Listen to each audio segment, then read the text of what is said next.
मित्रों, दिग्विजय देश की आवाज़ वॉइस फॉर वॉइसलेस में आपका बहुत बहुत स्वागत है। आज मैं हूँ उत्तराखंड के बहुत ही फेमस, लोकप्रिय और दिव्यता से भरे हुए शहर हरिद्वार में। मेरे साथ हैं भारत तिब्बत समन्वय संघ के उत्तराखंड प्रदेश के महामंत्री श्री मनोज गहतोड़ी जी, जो कि बहुत ही सीनियर जर्नलिस्ट रहे हैं। अभी भी पांचजन्य जैसे बड़े पत्र के लिए निरंतर उनकी रचनाएं छपती रहती हैं और सभी सामयिक विषयों पे बड़ी बेबाक और पैनी नज़र रहती है।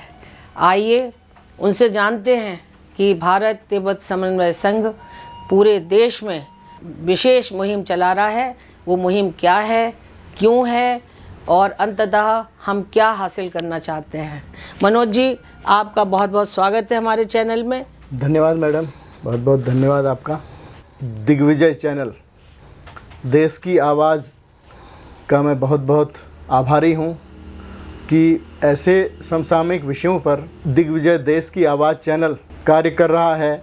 ऐसे अनछुए पहलुओं को वो समाज के बीच में रख रहा है। तो भारत तिब्बत समन्वय संघ के बारे में भी समय समय पर दिग्विजय देश की आवाज़ चैनल अपने विषय रखता रहा है और आज हम सब लोग मिले हैं, मुझे बहुत अच्छा लग रहा है। मनोज जी, आप और आपके साथी कितने प्रदेशों में इस वक्त कार्यरत हैं?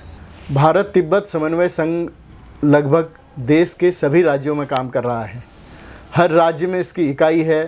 जिला स्तर पर भी हमारी इकाइयों के गठन की प्रक्रिया अभी गतिमान है जी। उत्तराखंड के लगभग सभी जिलों में हम भारत तिब्बत समन्वय संघ के कार्यकर्ताओं की टोली बना रहे हैं जी।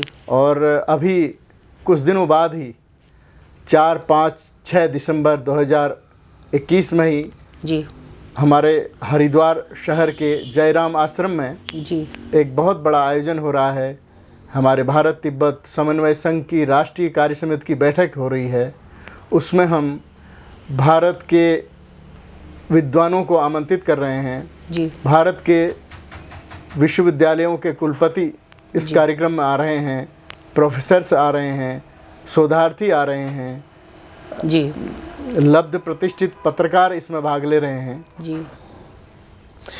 मनोज जी, इस समन्वय संघ का गठन क्यों हुआ और इसके पीछे मूल भावना क्या है? आपने बहुत अच्छा प्रश्न किया है जी। भारत तिब्बत समन्वय संघ की स्थापना कैलाश मानसरोवर की मुक्ति, तिब्बत की आज़ादी जी और भारत की सुरक्षा से जी जुड़े हुए विषयों को लेकर के हुई है। हमारा मुख्य उद्देश्य तिब्बत की आज़ादी और चीन के चुंगल से कैलाश मानसरोवर कैसे मुक्त हो, इस अभियान को आम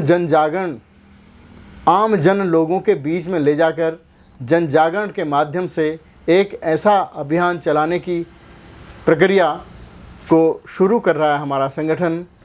और निश्चित मुझे विश्वास है कि पवित्र उद्देश्य को लेकर किया गया भारत तिब्बत समन्वय संघ का गठन जी निश्चित हमें कामयाबी की ओर ले जाएगा। अभी तक ये मैंने सुना है कि ये सेल्फ फाइनेंस्ड है, इसके लिए जो धन वगैरह की व्यवस्था है सब जुड़ने वाले लोग ही इसका कर रहे हैं, ऐसा है क्या? बिल्कुल, ये बात आपने सही कही कि हमारे संगठन का उद्देश्य है समाज से लेना, समाज को ही देना। जी।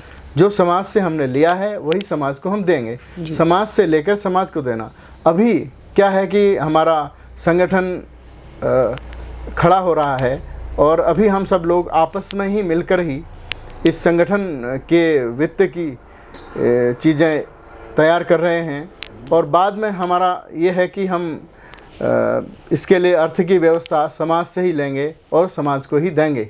सामाजिक कार्यों में ही इसका प्रयोग किया जाएगा, क्योंकि ये बहुत बड़ा एक लक्ष्य हमारा है कि तिब्बत की आज़ादी और कैलाश मानसरोवर की मुक्ति, स्वदेशी वस्तुओं का उपयोग और विदेशी का बहिष्कार, खासकर चाइना से जुड़ी हुई जो हमारी चीज़ें हैं उन वस्तुओं का उपयोग हम भारत में बंद करें। इसके लिए हमारा संगठन पूरे देश भर में एक मुहिम चलाए हुए है। जी। जो दीपावली थी उस दीपावली से पहले आप लोग ने थोड़ा कार्य करना शुरू कर दिया था, तो इसका कुछ असर देखने को मिला? क्या लोग स्वदेशी की तरफ भारी संख्या में मुड़े या अभी शुरुआत है ये? नहीं, आपने बहुत अच्छा प्रश्न किया। और पूरे देश भर में इस बार जब भारत तिब्बत समन्वय संघ ने एक मुहिम चलाई और उस मुहिम के चलते चाइना को करोड़ों रुपए का नुकसान हुआ है। मैं आपको ये दावे के साथ कह सकता हूँ कि लोग भारतीयता की ओर बढ़ रहे हैं, लोग स्वदेशी की ओर बढ़ रहे हैं। इस वक्त जो है लोगों ने इस दीपावली में चाइनीज वस्तुओं का प्रयोग ना के बराबर किया है। जहाँ तक हमने जनजागरण शुरू किया और लोगों को बताया कि चाइनीज उत्पादों का आप लोग प्रयोग ना करें, और लोगों ने अपनाया, हम ये दिखाई भी दिया, समाज में दिखाई दिया ये सब। जी। जो आपकी कार्यकारिणी है ये शायद पहली होगी?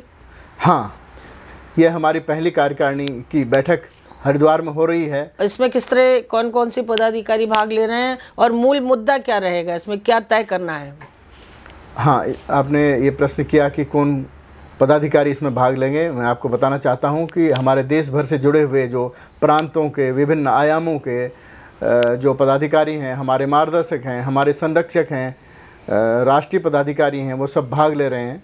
अनेक विश्वविद्यालयों के कुलपति, प्रोफेसर्स, और इसमें पूर्व राज्यपाल और रिटायर्ड आईएएस अधिकारी, आईपीएस अधिकारी जो भारत के लिए काम कर रहे हैं, भारतीयता के लिए काम कर रहे हैं, राष्ट्रवाद के लिए काम कर रहे हैं, ऐसे सभी लोग इसमें भाग ले रहे हैं। और ये बहुत बड़ा आयोजन हरिद्वार में हो रहा है। ये हमारे लिए गर्व की बात है कि उत्तराखंड जैसे प्रदेश में ये कार्यक्रम आयोजित हो रहा है और देश विदेशों तक, और हमारी ये बात निश्चित रूप से जाएगी। तो आप फाइनली इसको यूएन तक ले जाना चाहते हैं? निश्चित तौर पर हमारा यही कि तिब्बत को फ्री करिए। जी जी जी। और क्या दलाई लामा जी का भी आशीर्वाद आपको प्राप्त है? निश्चित तौर पर। वो तो हम परम पावन दलाई लामा जी हमारे आद्य प्रणेता हैं और उन्हीं के मार्गदर्शन में हम लोग काम कर रहे हैं। जी, थैंक यू। मित्रों, ये हैं प्रदेश के महामंत्री उत्तराखंड के मनोज गहतोड़ी जी, और इनसे आपने जाना कि ये जो भारत तिब्बत समन्वय संघ है, दरअसल इसकी मूल भावना क्या है। जो हमारे महादेव शिव का स्थान है, पवित्र स्थान है, कैलाश मानसरोवर, उसको मुक्त कराना है। और चीन जो कि हमसे पैसा लेकर हमारे ही ऊपर उसका दुरुपयोग करता है, उसको रोकना है। और देश का जो प्रबुद्ध जन है वो अच्छी तरह से ये बात अब समझने लगा है कि चाइना की वस्तुएं हम खरीदते हैं तो हम चाइना को मजबूत करते हैं। तो बेहतर होगा कि पर्यावरण की दृष्टि से, भारतीयता की दृष्टि से और अपनेपन की दृष्टि से, राष्ट्रवाद की दृष्टि से हमें सबसे पहले अपनों को अपनाना है, स्वदेशी को अपनाना है। और ये जो संघ है इसकी ये पहली कार्यकारिणी है। उम्मीद है कि आगे और नए आयाम इसमें जुड़ेंगे। और ये वैसे तो एक सतत लड़ाई है, एक लंबी लड़ाई है, लेकिन जब हौसला होता है तो कोई फासला नहीं होता। तो दोस्तों, आज के लिए बस इतना ही। मिलते हैं फिर एक और नई शख्सियत के साथ। तब तक के लिए कैमरामैन सुनील गौतम के साथ मधु श्रीवास्तव का नमस्कार। मनोज जी नमस्कार। बहुत बहुत धन्यवाद, आपने मुझे अवसर दिया। Thank you.